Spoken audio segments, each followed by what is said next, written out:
අයට මොකද වෙන්නේ? බෙරි වෙනවා.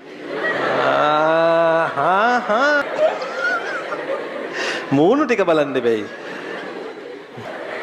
මේක හිමීට කිල්ල දෙකක් දා ගන්නවා. අඩු වෙන ප්‍රමාණයට වතුර දානවා.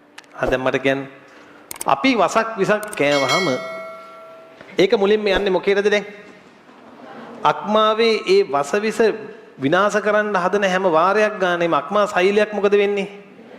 මැරෙනවා. සාමාන්‍යයෙන් ඉතින් ඉතිරි වෙනවා තියෙනවා. මම කියන්නේ සමහර සාමාන්‍යයෙන් විවහාරය ගත්තාම ඉතින් මැරෙනවා ගොඩක් වෙලාවට.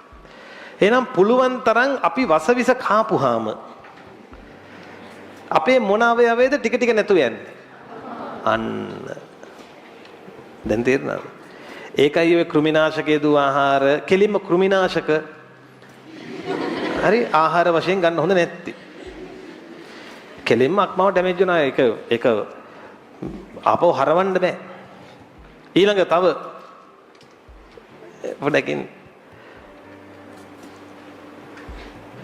බොන අයට මොකද වෙන්නේ?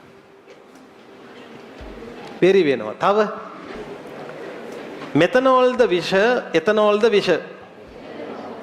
මෙතනෝල් තමයි විෂ. එතනෝල් විෂද? නෑ. එහෙම නේද හිතන් ඉන්නේ? එහෙම නේද හිතන් ඉන්නේ? ඒ හින්දා චූටි මහත්තයා ටිකක් බීවට කමක් නෑ. ඉතින් සුදුතාත් ටිකක් බොන්න. ඒ කියන්නේ ටිකක් මැරෙන්න කියලා කියන්නේ. බං මෙතනෝල් උග්‍ර විසයි. එතනෝල් විෂයි ඒ තරම් විෂ නෑ. තේරුණාද? එතනෝල් විෂ නැද්ද? ඉතින් එතනෝල් විෂ නැත්තම් අක්මාවට හනි වෙන්නේ නෑ.